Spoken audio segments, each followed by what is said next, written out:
Bonjour et bienvenue à votre bulletin de nouvelles de la Haute-Gaspésie, une présentation de Télévision Haute-Gaspésie et du journal L'Avantage gaspésien.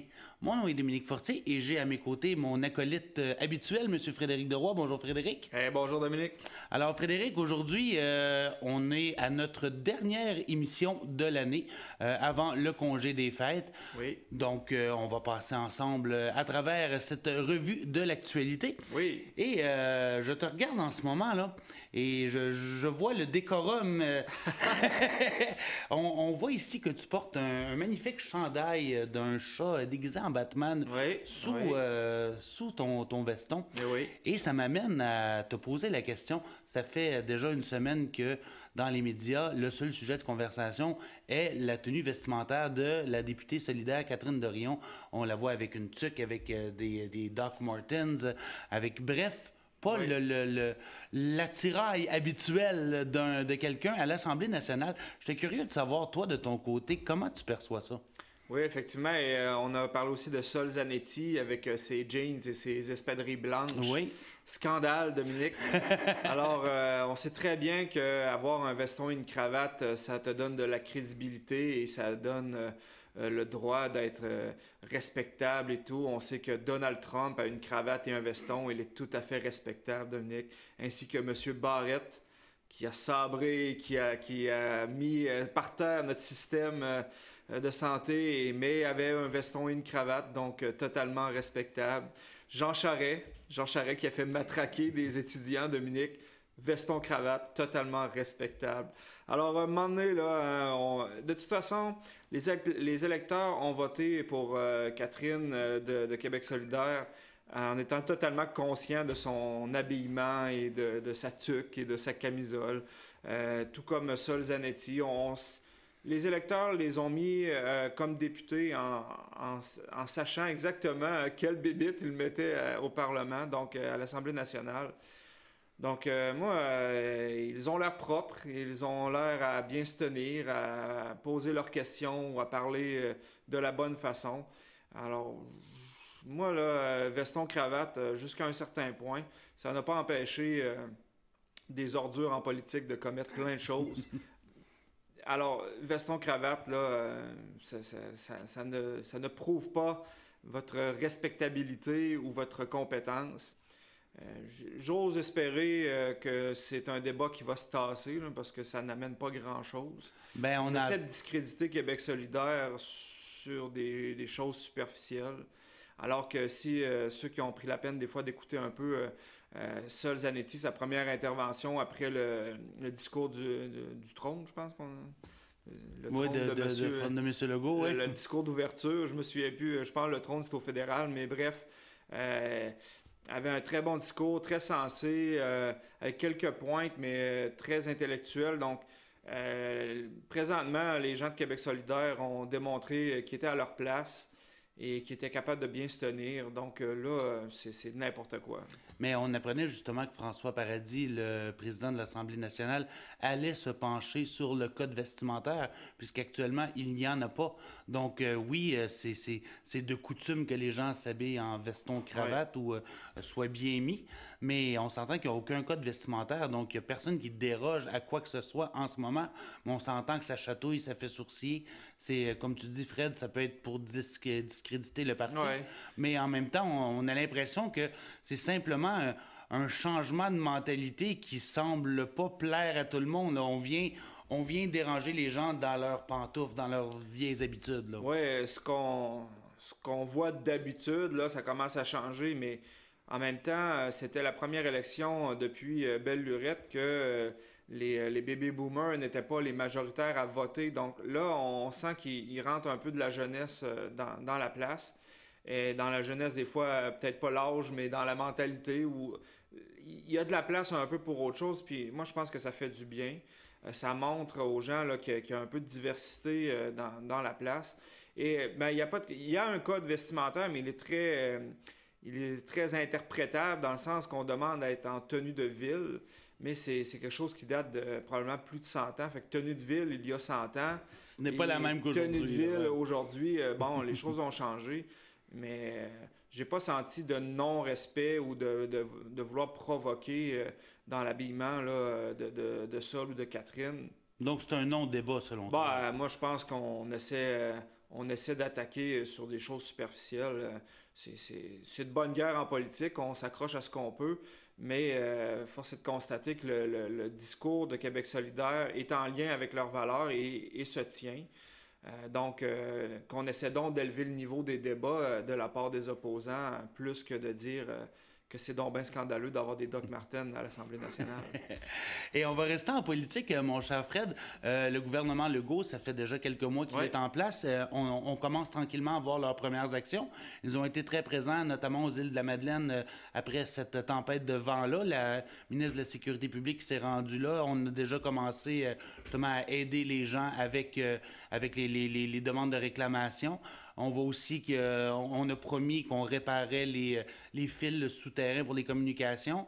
Il y a aussi le projet de loi pour faire monter de 18 à 21 ans pour la consommation de pot. Et également, on a entendu la ministre de la Santé, Danielle McCann, qui disait on ouvre les valves pour les soins à domicile. Alors, d'un premier coup d'œil, le plus objectif possible, comment juges-tu le gouvernement Legault jusqu'à maintenant? Ben, les premiers jours avaient été un peu chambranlants parce que des fois, un ministre disait quelque chose et le premier ministre venait rattraper ou rectifier le tir. Mais ce qu'il y a de bien d'un point de vue objectif, c'est que on a promis des choses en campagne électorale et on applique ce qu'on a promis. Ce qui n'est pas nécessairement tout le temps le cas après une élection avec certains autres partis. Ou bon, des promesses aussi qui avait tendance à être un peu plus sensible, comme le seuil d'immigration. On va de l'avant et rapidement, souvent les questions plus sensibles, on avait tendance à dire d'ici la fin du mandat, et là, ça s'atténuait et finalement, même les signes religieux pour les personnes en autorité, j'ai l'impression que ça fait 10 ans qu'on parle de ça. Et là, à peine quelques mois après l'élection, on va déjà de l'avant avec ça aussi. Donc, de toute façon, c'était dans le discours de la CAQ depuis presque toujours. Ils mettent à exécution ce qu'ils ont promis. Leur électorat, de toute façon, s'attend à ça. Les Québécois, certains ont voté pour du changement, mais plusieurs ont quand même voté pour la plateforme de la CAQ et ils veulent que ça s'applique. Et je pense que c'est une bonne stratégie d'y aller en début de mandat. C'est assez audacieux, mais avec une majorité forte comme ça, on peut y aller. On n'est pas obligé de débattre très longtemps. Non, effectivement. Donc, c'est ce qu'il y a de bien. On voit quand même tout de suite, là... ceux qui sont un peu plus pro-multiculturalisme ou pro-immigration, qui font exprès un peu de ne pas vouloir comprendre la façon de faire de la CAQ. Bon, on dit on diminue le seuil de 10 000, mais on va essayer de garder vraiment tout le monde après qui s'en vient. Mieux les intégrer. Mieux les intégrer. Avant, on était à 50 quelques ou 60, et on en reperdait une grosse quantité, donc il en restait en bout de ligne une trentaine. Donc, c'est un peu hypocrite d'attaquer la CAQ sur cette façon de faire-là. Même le fédéral se montre un peu, perplexe par rapport à la décision du gouvernement Legault.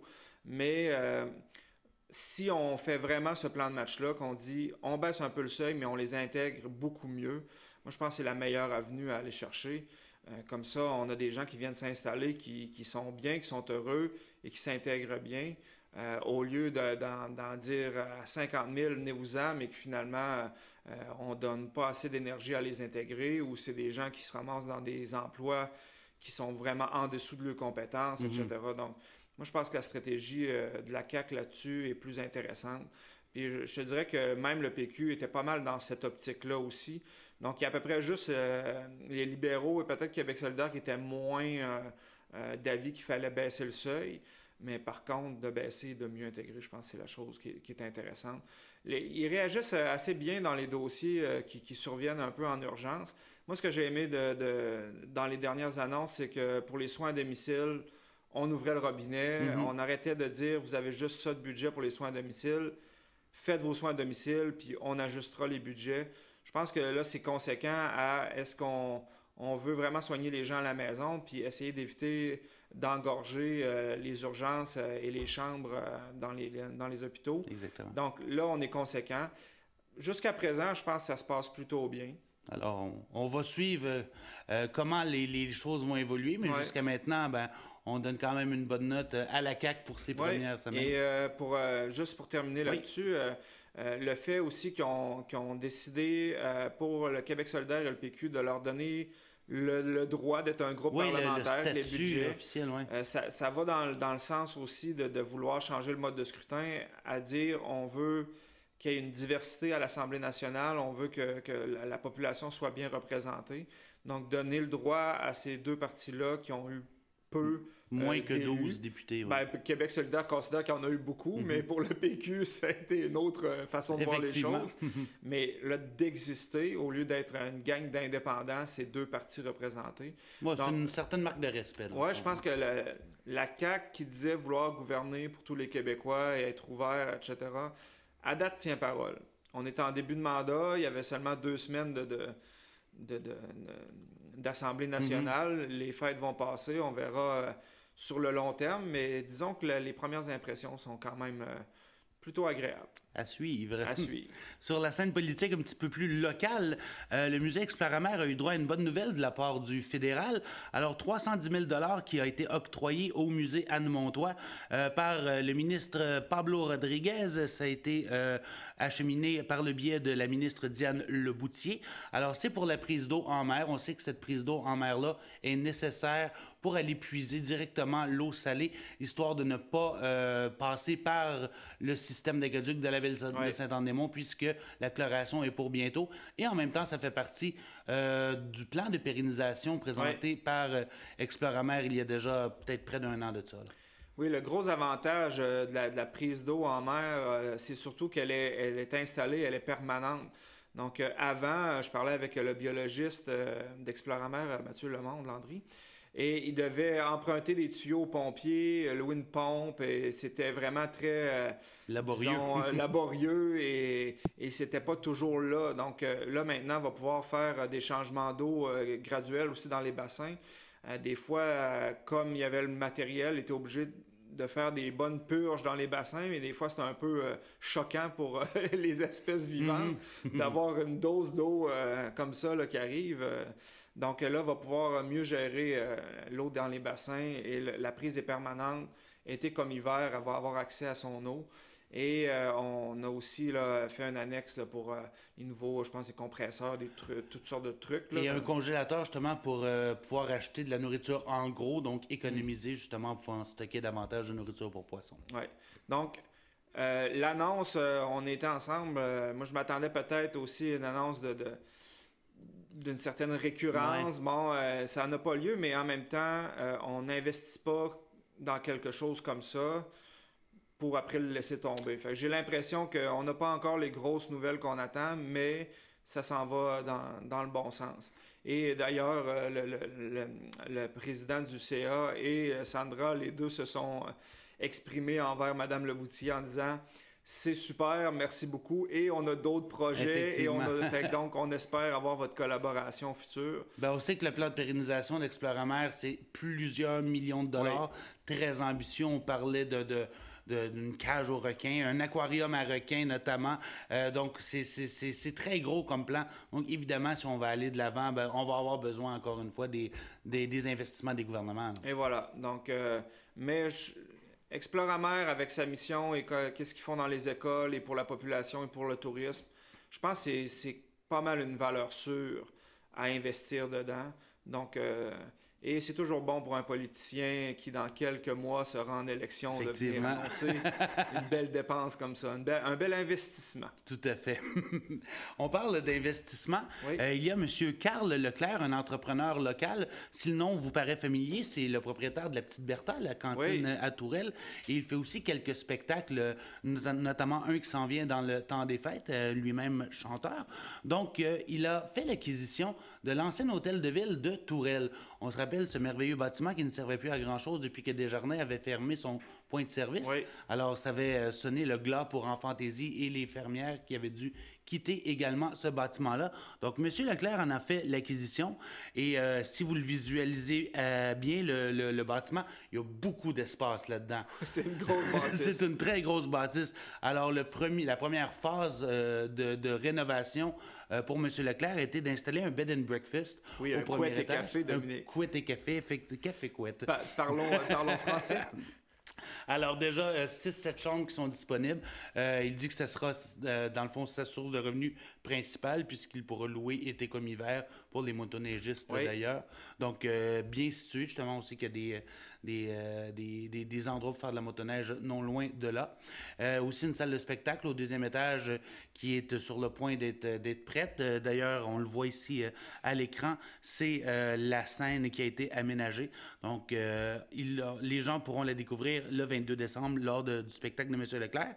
Et ensuite, on veut déménager évidemment la petite Bertha dans ce bâtiment-là, ainsi qu'installer un bar laitier à côté. Donc, le but un petit peu, c'est de redynamiser le secteur de Tourelle. On sait que c'est pas nécessairement l'endroit où il y a le plus de nouvelles entreprises qui s'installent. Donc, de cette façon-là, on espère peut-être faire bouger les choses dans ce secteur-là. Oui, entreprise, c'est plus dédié à la population parce qu'il y a quand même des grosses entreprises à Tourelle. Je pense à Inox Signature. Oui. Donc, il y a des choses intéressantes du point de vue commercial, mais d'avoir un lieu qui est comme en service à la population, qui dynamise Tourelle, c'est une excellente nouvelle. En plus, c'est un côté très technique, mais je veux dire, il y a du stationnement. Effectivement. Donc, ça, c'est un atout là, d'être capable, en ayant le restaurant là d'ouvert avec le bar laitier l'été, d'être capable d'être plusieurs automobiles là qui s'y rendent. Ça va être bon pour les touristes qui passent. C'est sur le long de la 132, donc c'est excellent. C'est une très belle position. Donc, c'est une bonne nouvelle pour Tourelle que cette grosse bâtisse-là soit redynamisée. Ça aurait fait mal un peu, je dirais au centre-ville, le Tourelle, là, je ne sais pas, il est situé où un peu, c'est un peu comme Saint-Anne-des-Monts, le centre-ville, et des fois il est dur à trouver. C'est un peu éparpillé. C'est un peu éparpillé, mais on est dans le cœur de Tourelle quand même. Effectivement. Et ça va avoir un beau dynamisme là, pour la place, donc c'est une excellente nouvelle pour Tourelle. Et qu'un seul homme se mette ce défi-là sur les épaules, c'est remarquable. Effectivement. Donc, chapeau à M. Leclerc et bonne chance dans cette nouvelle aventure. Une autre aventure, cette fois-ci, celle que vivent les élèves de Gabriel Lecourtois. Alors, deuxième cuvée des brigades culinaires. Alors, les brigades culinaires sous la gouverne du chef Johan Lavoie et de l'accompagnatrice Edith Pelletier. Alors, c'est une dizaine de jeunes qui vont relever plusieurs défis tout au cours de l'année. Des corvées alimentaires. La plus récente était de réaliser, confectionner, concocter 50 lasagnes qui ont été remis à 3 organismes communautaires, c'est-à-dire les Bouts de papier, Partageance et le Centre Louise-Amélie. Il y aura d'autres corvées, notamment une foire multiculturelle et aussi réussir à faire un plat avec des produits locaux. Alors, une belle initiative qui avait très bien fonctionné l'année dernière et elle est de retour cette année.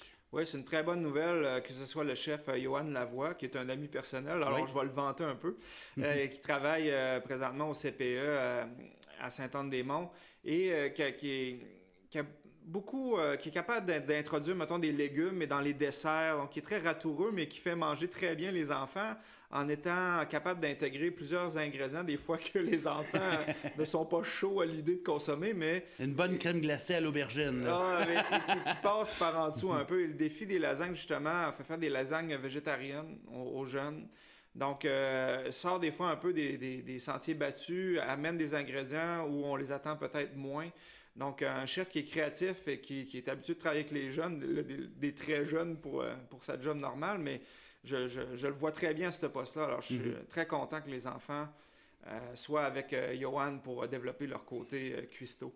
Alors, on va pouvoir les suivre tout au long de l'année. Il y aura d'autres défis, justement, qu'ils devront relever, histoire de se rendre peut-être en finale régionale.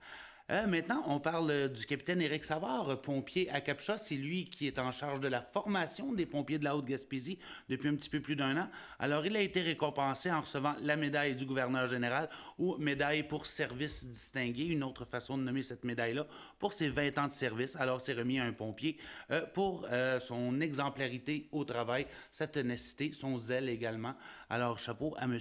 Savard qui a eu cette reconnaissance-là.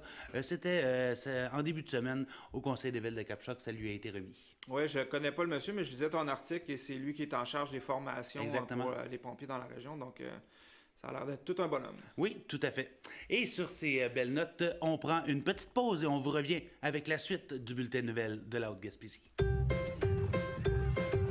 Alexis, c'est un petit gars très actif, toujours souriant.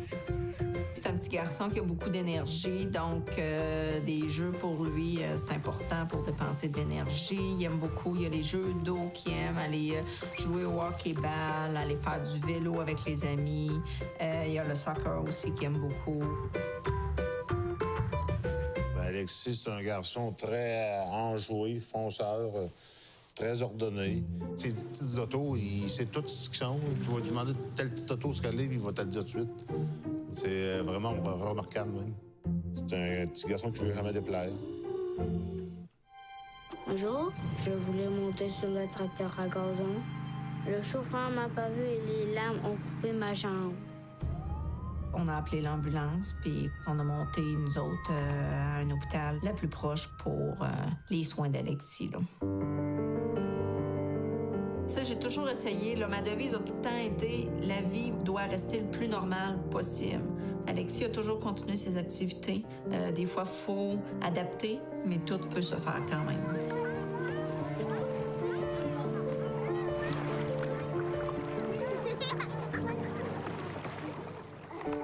L'Association des amputés de guerre, c'est rien que du bien. Je pense que pour avoir eu ça, je sais pas si on serait rendu à ce point-là. Puis c'est les ressources humaines que tu vas chercher. Tu vois du monde comme Alexis, puis à d'autres stades. Puis ça fait du bien de les voir persister de même, puis qu'ils se débrouillent très bien dans la vie, là. Un accident comme celui d'Alexis, ça n'arrive pas juste aux autres. Un petit moment d'inattention et c'est fait. J'ai un message pour tous les enfants. On doit toujours rester loin des tracteurs à gazon parce que c'est dangereux. Jouez prudemment. Alors, Fred, oui. Est-ce que ça va bien? Ah ben oui, ça va bien. Et ça va très bien aussi pour la chanteuse Kathleen. Quel lien incroyable, Dominique. Et je sais que tu jubiles de cette annonce. Je suis très heureux. On se rappellera, l'année dernière, j'avais eu le bonheur en exclusivité et en primeur de parler avec Kathleen qui nous annonçait son grand retour. Alors, on l'attendait depuis maintenant près de 20 ans. Son dernier album remontait à très loin, dans les années 90. Alors, elle nous parlait d'un retour imminent. Finalement, ce que Kathleen nous a expliqué, puisque je lui ai parlé à nouveau cette semaine, c'est que pendant l'enregistrement des chansons, son disque était supposé sortir de façon indépendante. Et finalement, elle et son ex-conjoint Christian ont eu une proposition de la part d'une maison de disques plus connue, mieux établie. Donc, ils ne sortiront pas l'album de façon indépendante, mais bien avec une maison de disques là. Donc là, évidemment, c'est toutes les négociations qui rentraient en ligne de compte. Et on devait aussi prévoir les sorties des extraits radio et éventuellement l'album. Donc, officiellement, au mois de février prochain, le 14 février, Je t'attendrai, ce sera la première chanson extrait radio de J'ai Kathleen. pensé que c'est ça que tu lui avais dit à Kathleen, Je t'attendrai. Mais j'attendrai avec impatience cet extrait-là. Il sortira le 14 février. Par la suite, au mois de juin, un deuxième extrait et à l'automne, on aura l'album complet. Donc en 2019, ce sera officiellement le retour de Kathleen. Et Fred, oui. Pour ton bon plaisir et le bon plaisir de tout le monde à la maison, on peut écouter un extrait d'un de ses vidéoclips datant de son premier album. Voici Hola.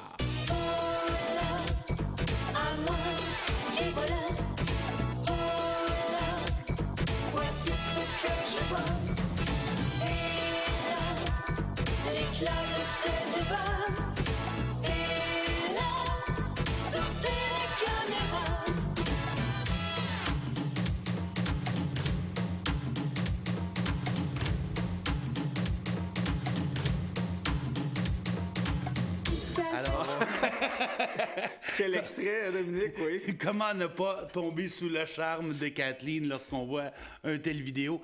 Je me le demande. Et justement, Kathleen me confiait qu'elle n'a plus honte de ses racines pop. Elle aime faire de la musique joyeuse, de la musique festive. Donc, on sait qu'à une certaine époque, elle tentait de s'éloigner de tout ça, de ça va bien, l'espèce de petite réputation qu'on lui avait collée. Mais elle dit, regarde, j'aime faire de la pop, c'est ce que j'aime faire, donc je l'assume pleinement. Et tant mieux pour elle. Et justement, elle me confiait que lors de son passage ici à Capcha, son grand retour sur scène avec Patrice Michaud, elle avait vraiment ressenti à quel point la musique lui avait manqué. Donc, je pense que ce sera un beau cadeau pour tout le monde de revoir Kathleen Sergerie faire son retour sur disque. Ouais. À l'époque, Claude Rajotte avait dit qu'elle avait une très belle voix. Lui, il était moins d'accord avec le style qu'elle avait choisi, mais bon, Claude Rajotte animait le cimetière des CD. Voilà, donc c'était rare qu'il aimait quelque chose. Mais il avait quand même dit qu'elle avait une très belle voix, donc elle a ce qu'il faut pour chanter. Donc oui, j'ai hâte de voir son nouveau matériel. Oui, elle a d'entendre surtout. Hein. Oui, tout à fait. Mais elle a un look, elle a la voix justement, donc et même elle écrit plusieurs de ses chansons qui seront sur son prochain album. Parce que j'ai lu aussi Richard Desjardins, il aurait écrit une chanson. Oui, ben ça remonte à loin en fait. C'est la chanson a peut-être plus d'une dizaine d'années, mais c'est à l'époque où Kathleen est encore dans la sphère musicale médiatique. Donc, il lui avait écrit une chanson et finalement, ben, avec tout ce qu'on sait qui est arrivé depuis ce temps-là, Kathleen avait sombré un peu dans l'oubli. Donc, elle avait mis sa carrière de côté, mais la chanson est toujours là. Donc, oui, on va avoir... Très intéressant d'entendre ça. Oui, du Richard Desjardins chanté par Kathleen. On n'aurait pas cru ça. Ben, ouais, ça m'avait surpris un peu, mais je suis très curieux. Oui, alors on va voir ça en septembre ou en octobre 2019. Et la magie de Noël s'en vient. Ho, ho, ho! Tu es très convaincant, Dominique. Ben, tout à fait, mais ici, à Saint-Anne-des-Monts et plus particulièrement à Tourelle, les gens étaient dans la magie des fêtes lors du grand défilé de Noël, la grande parade du Père Noël qui a eu lieu en fin de semaine dernière. Alors, on parle de plus de 30 chars allégoriques qui étaient là, pratiquement 600 personnes qui étaient sur place pour saluer le Père Noël. On parle au-delà de 300 sacs cadeaux qui ont été remis aux enfants. Alors, c'est Cathy Breton, une dame de Tourelle, qui a décidé l'année dernière, de ramener cette parade-là. Elle disait qu'elle s'ennuyait elle-même de cette parade. Sa mère, elle l'amenait lorsqu'elle était toute petite et elle voulait revivre cette époque-là. Et force est de constater que les gens étaient très nombreux à vouloir cette parade-là, puisqu'on le voit à l'écran, la quantité de gens qui étaient présents. Donc, on le rappelle, une trentaine de chars allégoriques, près de 600 personnes qui étaient là, des commerçants, des organismes communautaires, le centre de formation professionnelle était là, les cadets. Alors, il y avait une belle panoplie de gens et c'est une belle activité. Il faisait un très beau temps comparativement à l'année dernière où il faisait un foie de canard. Alors, cette année, c'était quand même plus agréable. Ah, c'est bien, c'est une belle tradition qui peut-être va se réinstaller en Haute-Gaspésie, on le souhaite. Ça ajoute, pour les enfants, là, ça ajoute à la magie un peu de cette époque de l'année. Exactement. Et ce que Cathy Breton nous disait, c'est que elle n'aura pas le choix puisque la demande est tellement forte. Les gens n'ont pas cessé de lui demander dimanche dernier si ça allait revenir l'an prochain. Alors, fort à parier que oui, ça va revenir. Et je pense que j'ai vu le Grincheux dans un véhicule des monteurs de lait. Oui, exactement, tout à fait. Et on termine, mon cher Fred, en parlant du Nordais de la Haute-Gaspésie, l'équipe de hockey senior. Alors, ils accueillaient les Vikings du Rocher-Percé dans le cadre du match des Toutous, un match où on accumule de l'argent pour Partageance, si je ne m'abuse. Alors, ça a été une défaite crève-cœur en prolongation 7-6, malgré une bonne performance du gardien Pierre-Luc Gagné et de plusieurs des joueurs du Nordais. Ils l'ont échappé.